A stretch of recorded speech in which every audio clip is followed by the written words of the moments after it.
Picture this. It's the dead of night, your house is quiet, and you're fast asleep. Then, a strange sound pulls you awake, and there, in the shadows, is a stranger watching you. These 8 true stories plunge you into the heart-pounding moments when ordinary people found intruders in their homes. From a silent figure in a college duplex to a drunk teen in a child's room. Each tale is packed with fear, mystery, and questions that linger like ghosts. Why were they there? What did they want? Dare to uncover the chilling truths that will make you lock your doors twice? Story 1. The Hidden Dweller in the Attic Inn, a small Ohio town where the streets were lined with old oak trees and houses wore the weight of decades. The Thompson family lived in a 2-story home that creaked like it was telling stories of its own. The house was a faded red, with ivy crawling up its sides like fingers from a forgotten grave. It had been their home for 5 years, a place where Emily Thompson raised her 2 kids, Lily and Max, while her husband, Tom, worked long shifts at the factory. The house felt safe, cozy even, with its warm kitchen smells and the laughter of kids playing in the yard, but that comfort shattered one chilly autumn night when the ordinary turned into a nightmare. It started with small things. A loaf of bread would vanish from the counter, though Emily swore she'd just bought it. Milk cartons emptied faster than Max's growing appetite could explain.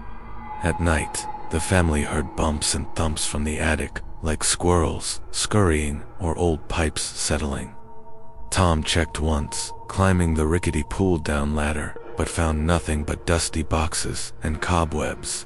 Just the house breathing, he'd say, brushing it off. But Emily felt uneasy. The noises weren't random, they had a rhythm, like careful steps. She started locking the doors twice, though she couldn't say why. One night, Emily woke at 2 a.m. to a sound she couldn't ignore. It was a soft scrape, like something heavy being dragged across the attic floor. Her heart thumped as she lay still, listening. The house was quiet otherwise, the kids asleep in their rooms, Tom snoring beside her. She nudged him, but he mumbled and rolled over. The scrape came again, deliberate, slow. Fear coiled in her stomach like a snake. She slipped out of bed, her bare feet cold on the hardwood, and grabbed the flashlight from the nightstand. The hallway was dark, the air thick with that musty smell old houses have. She glanced at the kids' rooms' doors closed. No sound. The attic ladder was tucked into the ceiling, a small string dangling like a lure. She pulled it down, wincing as it groaned. The flashlight beam shook in her hand as she climbed, each step creaking louder than the last. The attic smelled of dust and something sour, like unwashed clothes. Her light swept over boxes, an old rocking chair, a cracked mirror leaning against the wall. Then it landed on something that made her breath catch, a pair of boots. Scuffed and muddy, tucked behind a stack of crates. Emily froze. Those boots weren't theirs? Her mind raced. Maybe Tom had left them. But no, he hadn't been up here in months. She stepped closer, her light trembling, and saw more. A crumpled blanket, a half-eaten apple, a plastic water bottle. Someone had been living here. Her heart pounded so loud she thought it would wake the house. Then she heard a soft rustle, like fabric moving. She swung the flashlight, and there he was.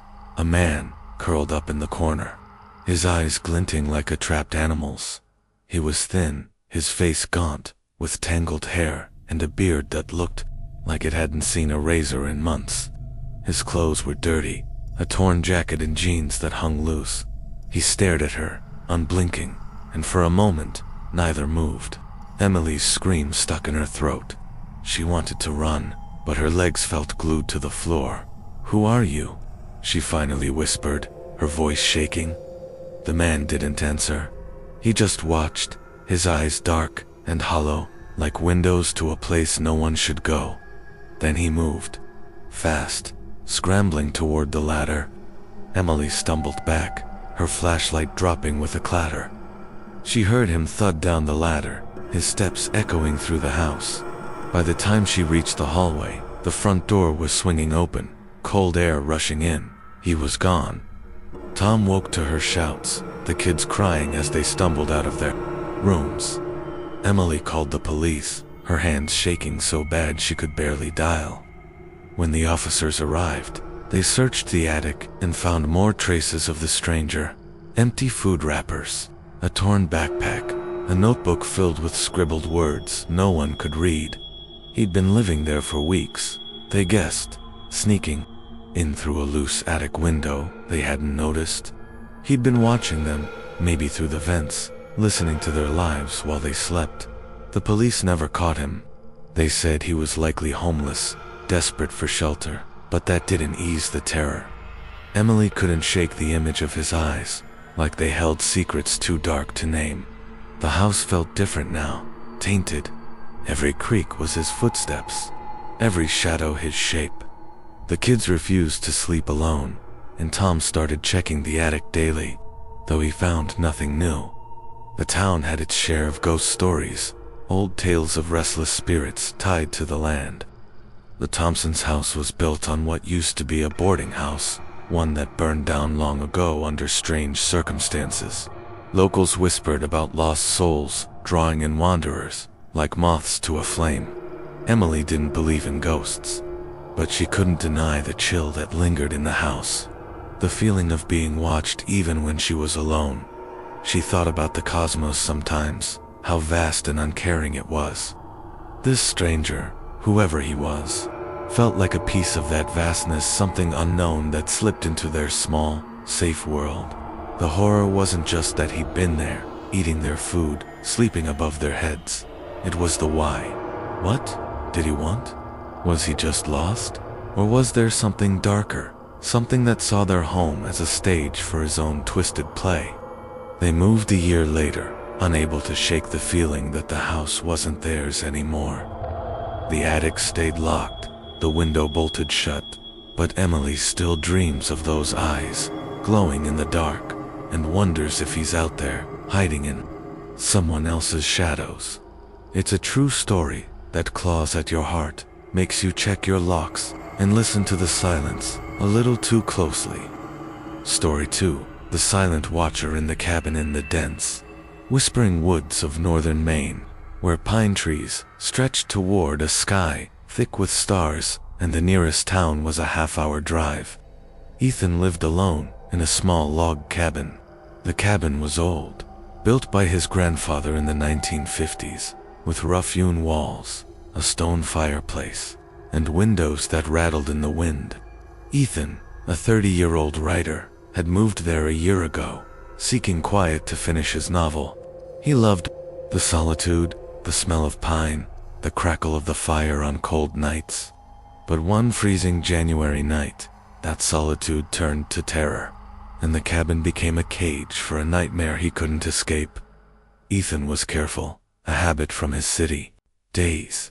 He locked the heavy oak door, checked the windows, and kept a hunting knife on his desk, its blade glinting in the lamplight. The cabin was remote, tucked deep in the forest, with only a dirt path leading to the main road. Maine's woods felt safe, but Ethan knew they hid dangerous bears, coyotes, or drifters who wandered too far from civilization. That evening, he'd been writing late, the fire casting shadows that danced across the walls. By midnight, his eyes burned, and he locked up, checking the door's bolt twice before heading to bed. His bedroom was small, with a single window, overlooking the snow-dusted trees, a quilt on the bed, and a lantern for when the power flickered.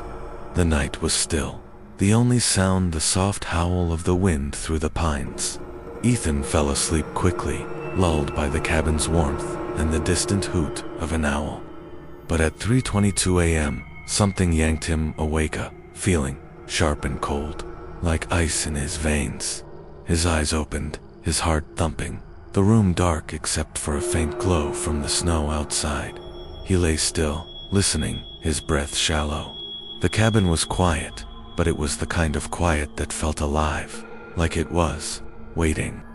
Then he heard it, a soft scrape, like boots on wood, coming from the living room. His stomach twisted. He was alone, miles from anyone. No one should be in his cabin. He reached for the knife on his nightstand, his fingers trembling, and slid out of bed, his bare feet cold on the floorboards. The air smelled strange, musty, like wet wool, and something sour, like unwashed skin. Ethan crept to the door, knife in hand, his pulse pounding in his ears. The hallway was a tunnel of shadows, the fire's embers casting a faint red glow from the living room. Another scrape, then a rustle, like someone shifting on the couch. His mind raced. Had he left the door unlocked, a window open? He'd checked everything, hadn't he? He gripped the knife tighter, his knuckles white, and stepped into the living room. There, on his couch, was a man. He was sitting upright, not sleeping, just staring into the dying fire. He was older, maybe 50. Story 3, The Attic Surprise in Michigan, in a quiet corner of Saginaw, Michigan, where winters bit hard and old houses stood like silent sentinels. Clara lived with her 2 young daughters in a century-old home. The house was a weathered beauty, with peeling white paint, tall gabled windows, and a wraparound porch that creaked underfoot. It had been a fixer-upper when Clara bought it after her divorce, a place to start fresh with her girls, Sophie and Ava. The house had charm-high ceilings, oak trim, a fireplace that roared on cold nights, but it also had secrets, ones that whispered in the dark and waited to be found. Clara loved the house, despite its quirks. The pipes groaned, the floors squeaked, and the attic was a maze of dusty relics from owners long gone. She'd only been up there once, to store Christmas decorations, and found it creepy, full of shadows and cobwebs, with a faint smell of mildew. Her boyfriend, Mark, sometimes stayed over, and he'd promised to clean out the attic someday, but life kept them busy. Clara worked long hours as a nurse, and the girls were always buzzing with school and playdates. The attic was forgotten, a locked door at the end of the upstairs hall. It started with little things. Sophie, the older girl at 8, said she heard footsteps above her room at night, like someone's walking. She'd whisper, clutching her stuffed bunny. Clara chalked it up to imagination, or the house settling. Old places made noises, didn't they? But then Ava, only 5, started waking up crying, saying she saw a man in the ceiling watching her. Clara's heart skipped, but she told herself it was just kid fears. She checked the attic to ease their minds. Nothing but boxes and dust. Still, she started locking the attic door, a heavy bolt that felt like guarding against ghosts. One November morning, before dawn, Clara woke to a sound she couldn't ignore. It was a soft thud, like something heavy falling, coming from above. The clock read for 12 a.m., the house wrapped in that eerie pre-dawn hush. Mark was away for work, and the girls were asleep. Clara lay still, her breath shallow, listening. Another thud, then a faint scrape, like something being dragged. Her skin prickled. The house felt alive, its walls holding their breath, waiting for her to move. She grabbed her phone and a flashlight, her hands trembling. The hallway was cold, the air thick with the scent of old wood and something else, something sour, like sweat. The attic door was still locked, the bolt in place, but the noises were louder now, deliberate.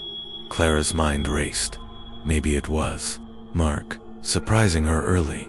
But no, he wasn't due back until tomorrow. An animal. Raccoons got into attics, right? She wanted to believe it, but her gut screamed otherwise. She called out, her voice shaky. "Mark, is that you?" No answer, just another scrape. Her heart pounded like a drum. She unlocked the bolt, the click echoing in the silent house, and pulled open the door. The attic stairs unfolded with a groan, dust swirling in the flashlight's beam. She climbed, each step creaking, her breath catching in her throat. The air grew colder, heavier, as she reached the top. The attic was a cavern of shadows, the flashlight cutting through like a knife. Boxers loomed like tombstones, and the old furniture-cracked dresser, a rocking chair, looked sinister in the dim light. Then she saw it. A corner of the attic had been cleared, a space she hadn't noticed before. A sleeping bag was spread out, surrounded by empty food cans, a water jug, and a pile of clothes. Her stomach dropped. Someone had been living here. Before she could process it, a figure moved in the shadows. A man stepped into the light, tall and lanky, with greasy hair and eyes that glinted like a cornered animal's. He wore a stained hoodie and jeans, his hands raised as if to say he meant no harm. Clara screamed, the sound tearing through the quiet. "Who are you?" she yelled, backing toward the stairs. "I'm sorry," he mumbled, his voice low, cracked. "I didn't mean to scare you. I just needed a place." He took a step forward, and Clara gripped the flashlight like a weapon, her phone shaking in her other hand. She dialed 911, shouting for him to stay back. He froze, then bolted past her, nearly knocking her over as he scrambled down the stairs. She heard the front door slam, the sound echoing like a gunshot. The girls woke, crying as Clara stumbled downstairs, locking every door. The police arrived quickly, their flashlights sweeping the attic. They found more traces of the man, a notebook with random sketches, a stolen loaf of Clara's bread, a photo of the girl's school bus stop clipped from a local paper. He'd been there for weeks, they estimated, sneaking in through a loose attic vent. He'd been watching, listening, living above their heads while they went about their lives. The police searched the neighborhood, but found no trace of him. They called him a drifter, maybe homeless, maybe on the run. But to Clara, he was something else, a shadow that had slipped into her world, tainting it. The house felt violated, its warmth replaced by a Gothic chill. The attic, once just a dusty storage space, now seemed like a haunted place, its shadows hiding eyes that watched in the dark. Saginaw had its own dark tales, old stories of houses built on troubled land, of spirits or curses that drew in the lost. Clara's home was near a plot where a factory once stood, one that burned down in the 1800s, taking lives with it, locals said. The ground held memories, pulling in wanderers like moths to a flame. Clara didn't believe in curses, but she couldn't shake the feeling that something had invited him in, something bigger than a loose vent. She thought about the cosmos, too, how small her life was in the vastness of it all. This man, with his hollow eyes and quiet steps, was a piece of that vastness, a random force that crashed into her world. The horror wasn't just that he'd been there, eating her food, watching her girls. It was the why. What did he want? Was he just desperate? Or was there something darker? Something that saw her home as a stage for his own story? Clara and the girls moved out a few months later. They couldn't stay, not with the attic looming above, its silence now a threat. They got a new place, a modern apartment with no dark corners. But Clara still dreams of that morning, of those eyes in the attic, and wonders where he is now, out there in the world, slipping into someone else's shadows. It's a true story that sinks into your bones, makes you check your locks, and listen to the quiet a little too closely. Story for the bedroom visitor named Jamie in a sleepy neighborhood of Raleigh, North Carolina, where the air hummed with cicadas and the streets were lined with modest bungalows. Jamie lived alone in a small yellow house. It was a cozy place, with a front porch swing that creaked in the breeze and windows that let in golden sunlight through lace curtains. Jamie, a graphic designer in her late 20s, had bought the house a year ago, drawn to its charm and the quiet of the cul-de-sac. She felt safe there, surrounded by neighbors who waved and kids who rode bikes until dusk. But one humid summer night, that safety shattered, leaving her world tilted and dark. Jamie was careful by nature. She locked her doors, kept her windows latched, and had a habit of checking her surroundings before heading inside. Raleigh wasn't a dangerous city, but she'd grown up hearing stories of break-ins and strangers who slipped through cracks. That evening, She'd run to the corner store for milk and eggs, parking her car in the driveway just as the sun dipped below the horizon. As she climbed the porch steps, she noticed a man standing across the street, leaning against a tree. He was tall, wearing a hoodie, despite the heat, his face shadowed. She thought little of it, maybe a neighbor, out for a walk, and went inside, locking the door behind her. The night was uneventful. Jamie cooked dinner, watched a movie, and went to bed around 11 p.m., the hum of her air conditioner lulling her to sleep. Her bedroom was a haven, soft blue walls, a quilt her grandma made, a nightstand stacked with books. Outside, crickets sang, and the occasional car rumbled by. She felt safe, cocooned in her little world. But at 2:43 a.m., something yanked her from sleep, a feeling sharp and cold, like a needle in her spine. Her eyes fluttered open, and her breath caught. A man stood at the foot of her bed. It was him, the man from the street, his hoodie still up, his face half lit by the faint glow of her alarm clock. His eyes were fixed on her, unblinking, like a predator sizing up prey. Jamie's heart slammed against her ribs, her body frozen under the weight of fear. The room felt smaller, the air thick with a sour smell, like sweat and dirt. How had he gotten in? The doors were locked, the windows shut. Her mind screamed questions, but her voice wouldn't come. He didn't move, just stood there, his presence filling the room like a storm cloud. Jamie's eyes darted to her phone on the nightstand, but it felt miles away. She tried to speak, to demand who he was, but her throat was dry, her words a whisper. Finally, she managed a shaky, "Get out." The sound broke the spell. The man flinched, his eyes widening, and then he turned and ran, his footsteps thudding through the house. She heard the back door bang open, then silence. Jamie scrambled for her phone, dialing 911 with trembling fingers. She locked herself in the bathroom, her breath ragged, until the police arrived. Their flashlights swept the house, finding the back door ajar. "It's locked," jimmied with a tool. "He'd come in that way," they said, likely after watching her from the street. They found no trace of him outside, just a cigarette butt near the tree where she'd seen him earlier. Nothing was stolen, but the violation lingered, sharp as a blade. The police stayed for an hour, taking her statement, checking every room. They guessed he was a drifter, or someone casing the neighborhood, looking for an easy mark. "You're lucky," one officer said. "He didn't touch you." But Jamie didn't feel lucky. Her home, her sanctuary, felt like a trap now. She sat up the rest of the night, lights blazing, a kitchen knife clutched in her hand. Every creak was his footsteps, every shadow his shape. She kept seeing his eyes dark, empty, like they held secrets too heavy to carry. In the days that followed, Jamie pieced together what happened. The man had likely followed her from the store, waiting for the right moment. The back door's old lock was no match for a screwdriver or crowbar. Neighbors reported seeing a stranger in the area, always at dusk, always alone. Raleigh had its share of transient folks, people who drifted through, living in the margins. Jamie's house, with its quiet street and single occupant, was an easy target, but knowing that didn't ease the terror.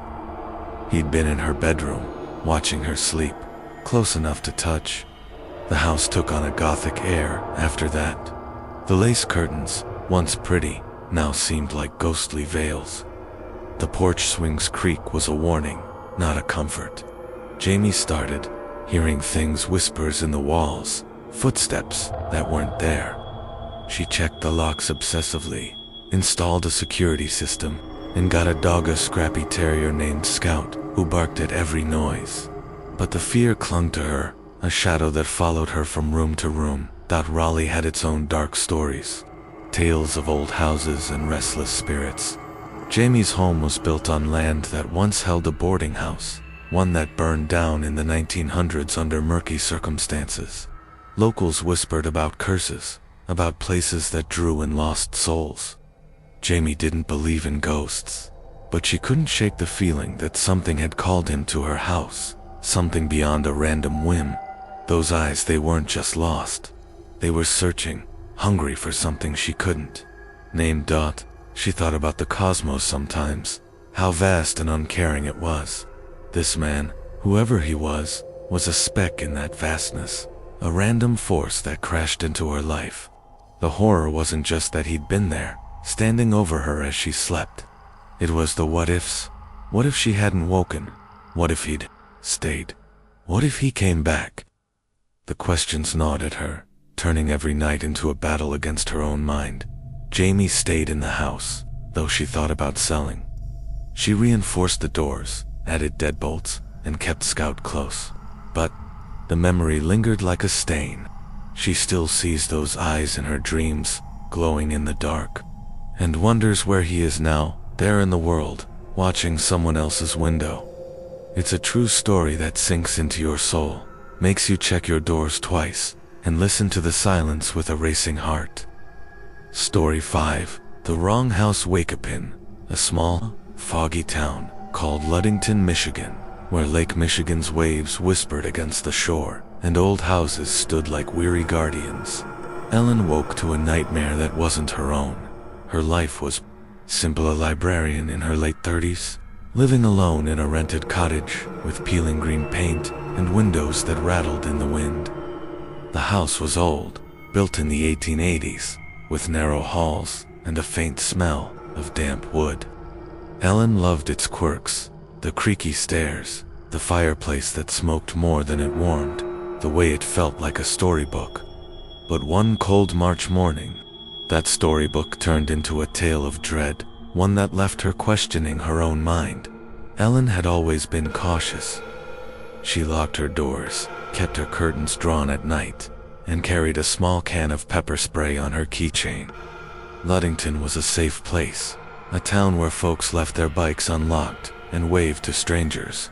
But Ellen had read enough true crime to know safety was fragile.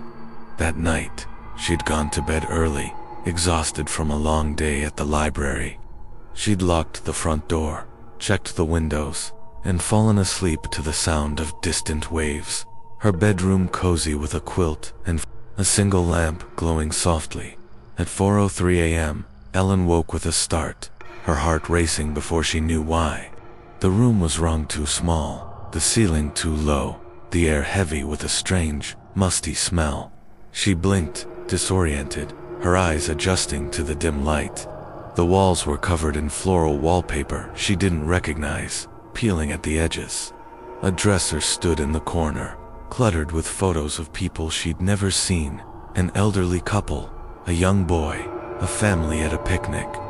Her bed was different too, the quilt replaced by a thin, scratchy blanket. Panic clawed at her chest. This wasn't her bedroom. She sat up, her head pounding, a fog clouding her thoughts. Where was she? Her phone wasn't on the nightstand. Her glasses were gone, leaving the world blurry. She stumbled out of bed, her bare feet cold on unfamiliar hardwood. The hallway was narrow, lined with more photos, strangers, smiling, their eyes seeming to follow her. The air felt thick, like it carried the weight of years. She called out, "Hello." Her voice trembled, echoing in the silent house. A creak came from downstairs, then footsteps slow, deliberate.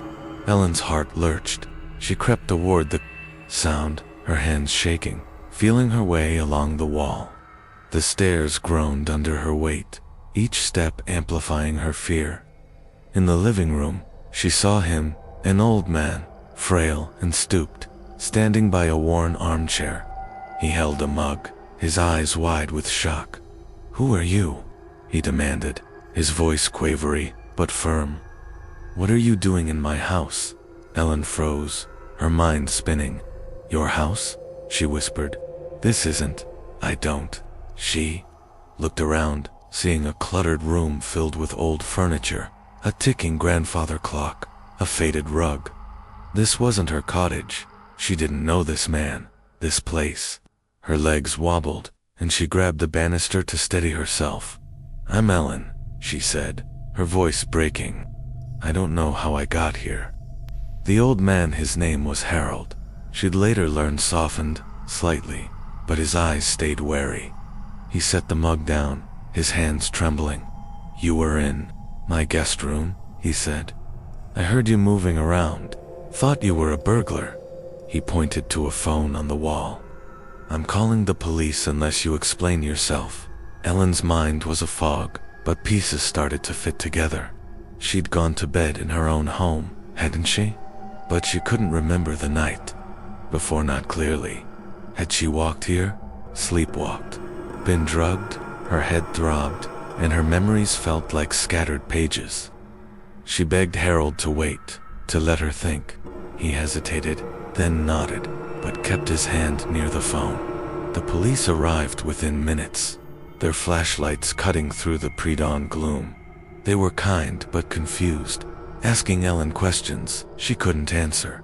"Do you know this address? Have you been drinking? Do you have a history of blackouts?" She didn't.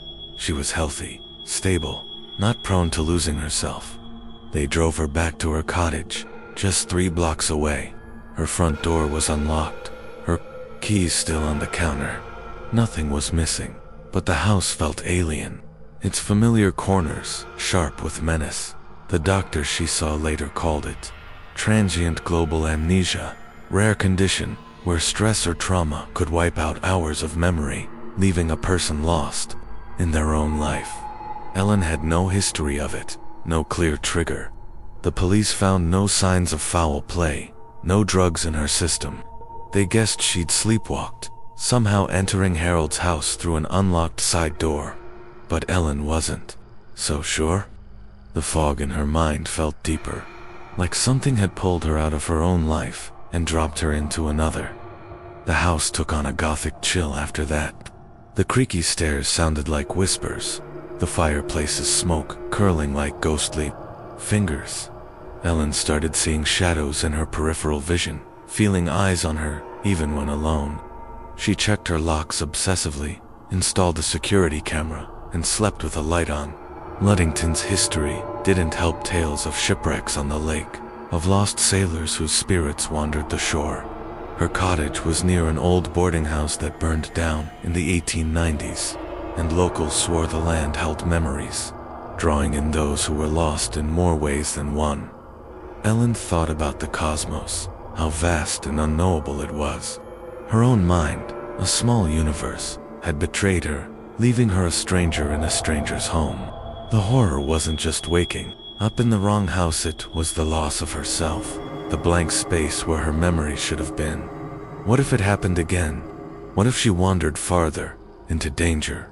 What if something had called her to that house, something beyond her understanding?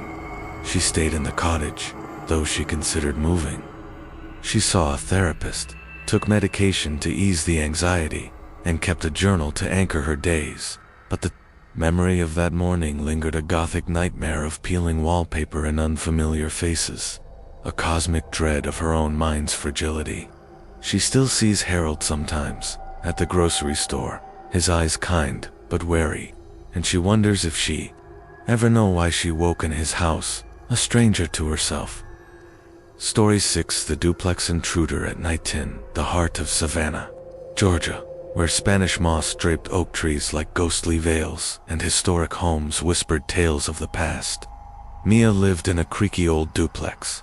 She was a college student, 20 years old, sharing the ground floor with 2 roommates, while a group of girls rented the upstairs.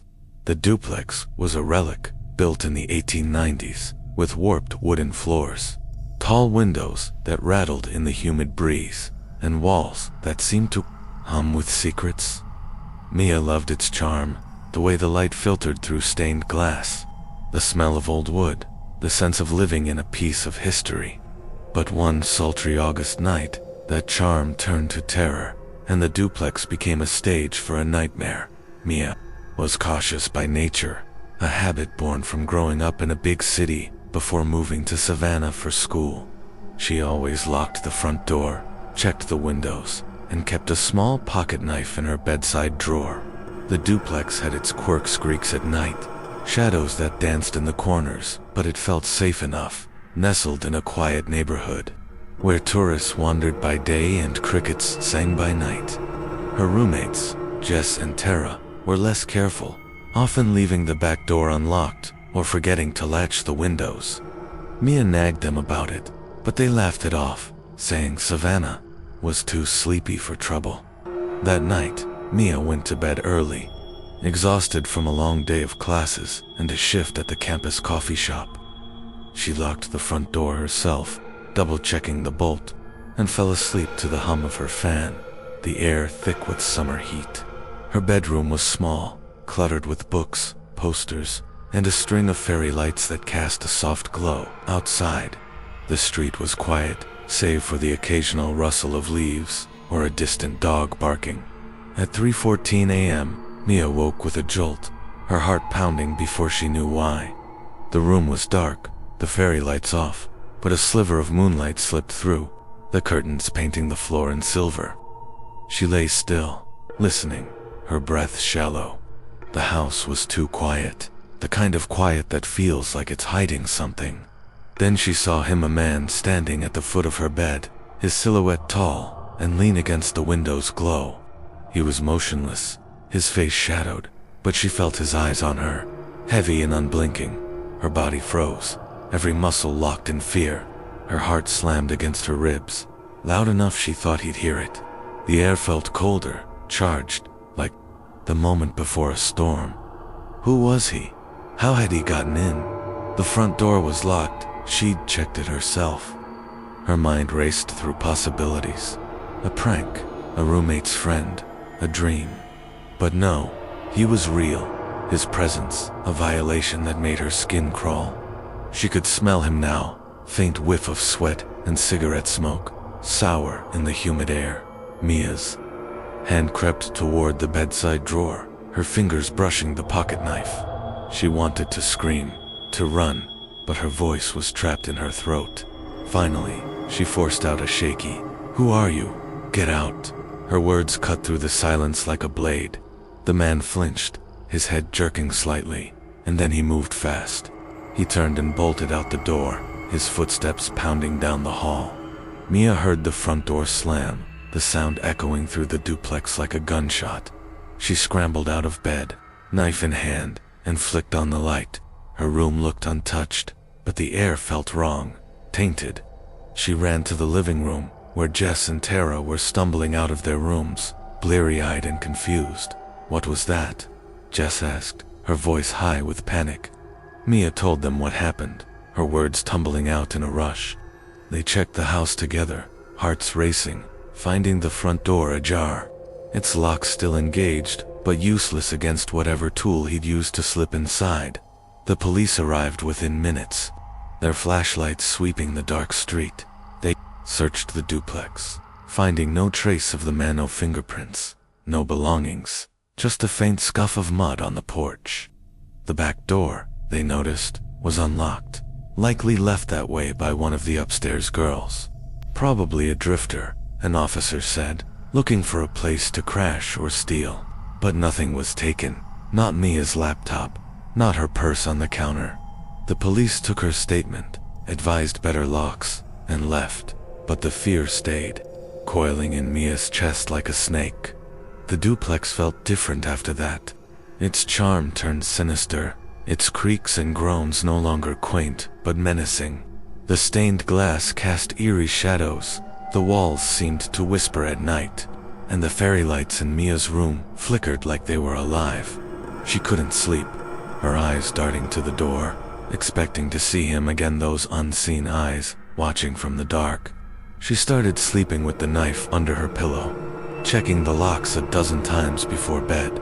Savannah was a city of ghost stories, and the duplex had its own. Locals said it was built on land where a boarding house once stood, one that burned down in the 1870s, leaving rumors of restless spirits. Some claimed the house drew in wanderers, like a beacon for the lost or the wicked. Mia didn't believe in ghosts, but she couldn't shake the feeling that something had called him to her room, something beyond a simple Story 7. The Child's Room Invader. In a quiet suburb of Boise, Idaho, where tidy lawns stretched under wide skies and neighbors knew each other by name. David lived with his wife Laura and their 6-year-old daughter Emma in a modest ranch-style house. The house was a warm, lived-in place, built in the 1970s, with a low roof, big windows, and a backyard where Emma's swing set stood under a towering pine. David loved the normalcy of it, the smell of Laura's cooking, Emma's laughter, the hum of suburban life. But one crisp September night, that normalcy shattered, turning their safe haven into a scene from a horror story. David was a careful dad. He locked the doors every night, checked the windows, and kept a baseball bat in the garage.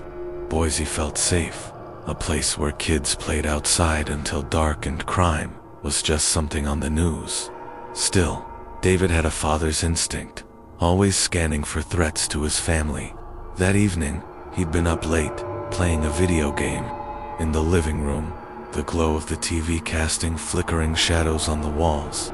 Laura and Emma were asleep, the house quiet, except for the soft hum of the refrigerator and the occasional creak of the settling foundation. Around 1:30 a.m., David paused his game, ready to head to bed. He locked the front door, checked the back, and turned off the lights, leaving the house in darkness. As he passed Emma's room, he peeked in. Her nightlight glowed softly, casting stars on the ceiling, and she was curled up with her stuffed unicorn, breathing evenly. Satisfied, he went to bed, falling asleep beside Laura. The world outside still and calm. At 2:47 a.m., a sound jolted him awake, a thud, like a door closing, followed by footsteps, quick and uneven, inside the house. David's heart kicked into overdrive.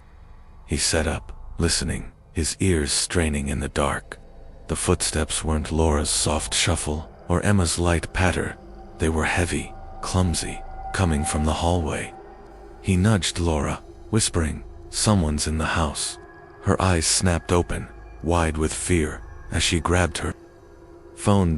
David slipped out of bed, his bare feet cold on the hardwood, and grabbed the bat from the closet. The air felt thick, charged with something wrong, like the house itself was holding its breath. He crept into the hallway, the bat heavy in his hands, his pulse pounding in his ears. The footsteps stopped, but a faint rustle came from Emma's room. His stomach dropped. "Emma." He moved faster, his bare feet silent, the bat raised like a shield. He pushed open Emma's door, the hinges creaking, and froze. A stranger stood in the middle of the room, a teenage boy, maybe 17, lanky and disheveled, his clothes rumpled and smelling of beer. He was swaying slightly, his eyes glassy, staring at Emma's bed where she slept, unaware. The nightlight cast his shadow across the wall, long and jagged, like something out of a nightmare. Toys were scattered on the floor, and the boys' sneakers had left muddy prints on the carpet. "Who the hell are you?" David's voice was low, a growl, the bat trembling in his grip. The boy jumped, spinning to face him, his hands flying up. "Whoa, man, I didn't mean," he stammered, his voice slurred. "Wrong house, I swear." He stumbled back, tripping over a stuffed animal, his eyes wide with panic. David stepped forward, the bat raised, his heart a drumbeat of rage and fear. "Get out now." The boy didn't hesitate. He bolted past David, nearly knocking him over, and ran down the hall. David chased him, hearing Laura's voice behind him, calling 911. The front door was wide open, the cool night air rushing in. The boy tripped on the porch steps, scrambled up, and disappeared into the dark, his footsteps fading into the quiet street. David stood there, bat in hand, his chest heaving, the world spinning around him. Laura rushed to Emma's room, scooping her up. Emma stirred, confused, but unharmed, clutching her unicorn. The police arrived minutes later, their flashlights sweeping the yard, the house, the street. They found the boy's trail muddy prints leading from the back door, which had been left unlocked after David took out the trash earlier. He'd likely wandered in, drunk and confused, thinking it was his own home or a friend's. Nothing was stolen, no harm done, but the violation lingered, sharp and raw. The officers stayed for an hour, taking David's statement, checking every corner of the house. They found a discarded beer can in the backyard, likely the boys', and a neighbor later said they'd seen a group of teens partying nearby that night. Just a dumb kid, one officer said, probably didn't know where he was. But to David, it wasn't just a dumb kid. It was a stranger in his daughter's room, standing over her as she slept, close enough to touch her. The house felt different after that. Its warmth turned cold, its cozy corners now hiding shadows. The pine tree outside Emma's window loomed like a sentinel, its branches scraping the glass like fingers. The creaks of the house, once comforting, sounded like footsteps in the dark. David couldn't sleep, his mind replaying the moment he saw the boy, the way his shadow stretched across Emma's room. He installed new locks, a security system, and a chain for the back door. Emma started having nightmares, asking if the bad man would come back. David promised her he wouldn't, but he wasn't sure he believed it. Boise had its quiet mystery stories, of old homesteads, of wanderers drawn to the open spaces. The house was built on land that once held a farm, abandoned after a fire in the early 1900s. Locals whispered about restless spirits, about places that called to the lost or the reckless. David didn't believe in ghosts, but he couldn't shake the feeling that something had guided the boy to their door, something beyond a drunken mistake. The boy's eyes, glassy and confused, held a flicker of something else, something that didn't belong in their world. David thought about the cosmos, how vast and indifferent it was. That boy, stumbling into their lives, was a speck in that vastness, a random collision that could have ended so much worse. The horror wasn't just the intrusion, it was the fragility of their safety. The ease with which a stranger could walk into their home, into Emma's room. What if David hadn't woken? What if the boy hadn't been drunk, but dangerous? The questions gnawed at him, turning every night into a vigil. They stayed in the house, though Laura wanted to move. David reinforced every entry, kept the bat by his bed, and taught Emma to scream if she ever saw a stranger. But the memory lingered, a Gothic stain on their home, a cosmic reminder of how thin the line is between safety and chaos. David still sees that boy in his dreams, standing over Emma's bed, and wonders where he is now, out there in the night, stumbling into someone else's life. It's a true story that sinks into your bones, makes you hug your kids tighter, and check your locks with a trembling hand. Story 8.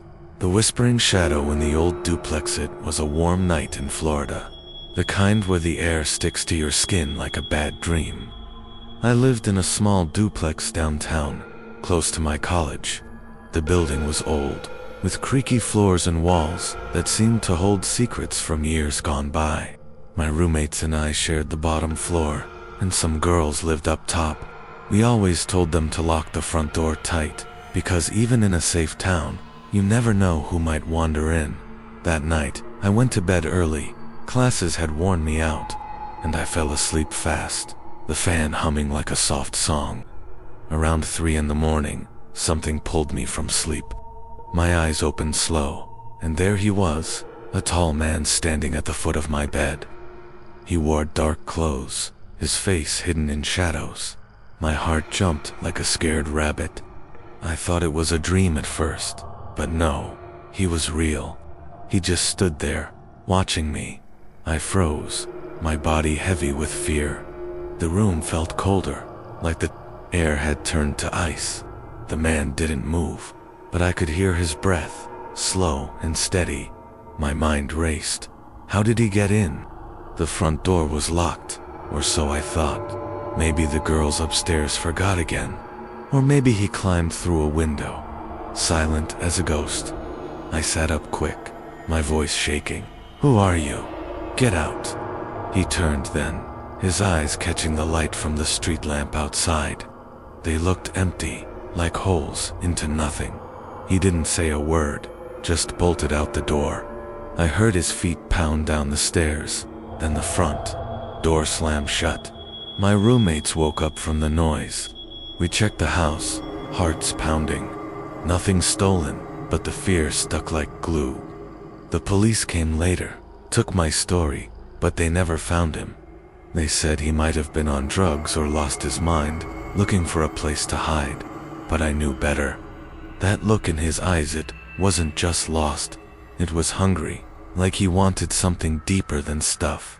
Days passed, but sleep didn't come easy. Every creak in the old duplex made me jump. The walls seemed to whisper at night, telling tales of others who had felt eyes on them in the dark.